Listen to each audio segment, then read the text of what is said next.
अपने देश की भलाई के लिए मैं अपनी गर्दन फंसाकर जर्मनी आ पहुंचा।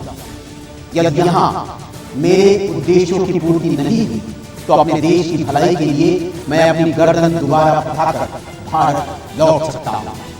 यदि मैं कुशल अंग्रेज जासूसों की आंखों में धूल झोंककर यहाँ आ सकता हूँ तो मैं जर्मन जासूसों की आंखों में धूल झोंककर जर्मनी से बाहर भी जा सकता हूँ। मेरे कथन को हिज एक्सेलेंसी एडोल्फ हिटलर से इन्हीं शब्दों में कह देना।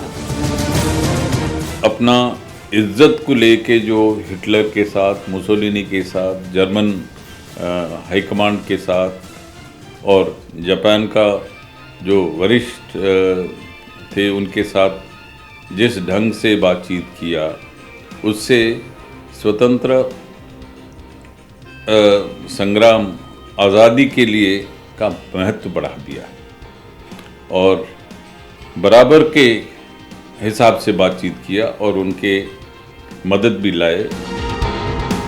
ये कथन तुम मुझे खून दो मैं तुम्हें आज़ादी दूंगा का नारा बुलंद कर भारत को आज़ादी दिलाने वाले महानायक नेताजी सुभाष चंद्र बोस ने एडोल्फ हिटलर के लिए एक जर्मन अफसर से कहे थे। नेताजी के निर्भीक कथन को सुनकर जर्मन अफसर दंग रह गया था। ये बात हिटलर तक जब पहुंची तो हिटलर ने इस बात का बुरा नहीं माना, बल्कि उनकी स्पष्टवादिता और निर्भीकता की प्रशंसा की थी और कहा था, मैं श्रीमान के सुरक्षित बर्लिन पहुंचने पर हार्दिक बधाई देता हूं। आज के पीढ़ी को याद दिलवाना है कि उन्होंने कितना कष्ट करके, साधन करके, कैसे कलकत्ता से अफ़गानिस्तान होके, रशिया होके सुप्रीम कमांडर बने आज़ाद हिंद फौज का। ये तो इतिहास में शायद ऐसा कभी ना हुआ था, ना अभी हुआ है। हो सकता है भविष्य में और भी कोई कर सकता है, लेकिन अभी तक तो अनोखा है। नेताजी ने हिटलर को धन्यवाद देने के साथ फिर निवेदन किया था, जर्मनी में भारतीय संगठन सर्वथा स्वतंत्र होगा और उसमें जर्मन हस्तक्षेप के लिए कोई जगह नहीं होगी। यूरोप में बसे भारतीयों को भी इसी संगठन का अंग माना जाए और उनके मार्ग में कोई व्यवधान न उत्पन्न किया जाए। एडोल्फ हिटलर ने नेताजी की सभी शर्तों को स्वीकार कर लिया था। एल्गिन रोड से ब्रिटिश पुलिस को, आईबी को, सीआईडी को धोखा दे के निकले, चालाकी से, चतुरता से। उनको कुछ भी पता नहीं चला क्योंकि 24 घंटा उनको नज़रबंदी में रखा था, घर में रखा था। वहाँ से निकल पड़े।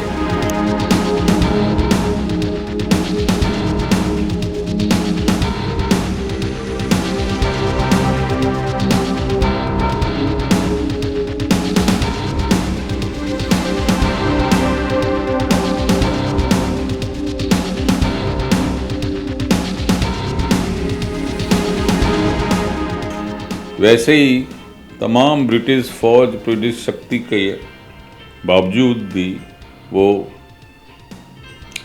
सिंगापुर पहुँचे, जापान पहुँचे, जर्मनी पहुँचे, इटली पहुँचे, रशिया पहुँचे। बार बार कोशिश करते करते वो सफल हुए। भारत की आज़ादी में नेताजी का सबसे बड़ा योगदान देश में जागृति उत्पन्न कर आज़ादी के दीवानों का एक दल खड़ा करना था, जिससे विदेशों में बसे भारतीयों के मन में आज़ादी की तड़प उत्पन्न हुई थी। सशस्त्र वाहिनी के जरिए भारत के सरहद के बाहर उन्होंने जंग किया, क्योंकि उन्होंने महसूस किया था बगैर जंग से ये ब्रिटिश हुकूमत भारत छोड़ने वाला नहीं है। सन 1946 में बंबई में नौसैनिक विद्रोह ही विशुद्ध रूप से आज़ाद हिंद फौज की देन थी। फलस्वरूप भारतीय सेनाओं ने नेताजी की तस्वीरों के साथ जय हिंद का नारा बुलंद किया था।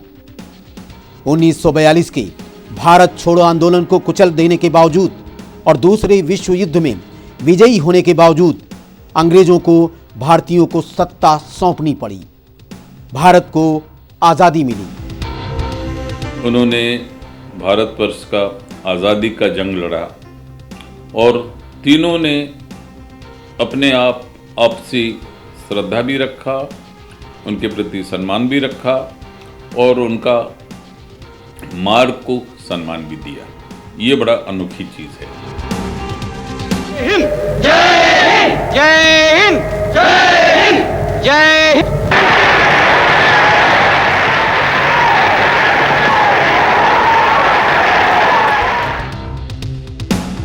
आज इतने वर्षों बाद भी जय हिंद का नारा और तुम मुझे खून दो मैं तुम्हें आजादी दूंगा के महानायक नेताजी सुभाष चंद्र बोस भारत को मिली आजादी के भी नेता थे। उस राष्ट्रभक्त महापुरुष और महानायक को शत शत नमन।